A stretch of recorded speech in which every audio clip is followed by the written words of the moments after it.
Ayan mga kaidol, magandang hapon po sa iyo, Boss Toyo. Paki-check naman po tong anong klaseng kayamanan to, Boss Toyo. O tingnan mo, boss. Para siyang mukhang itlog.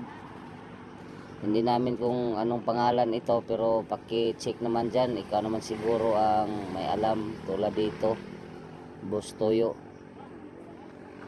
Dami na pong sabi-sabi nila dito, malaking halaga daw to, kaya ayan, pakita ko sa iyo. Dito po ito nakalagay sa plato ng timbangan, boss. Ayan, iba-ibang kulay yan, boss, idol. Kaya ikaw na bahala, Boss Toyo, kung anong masabi mo dito.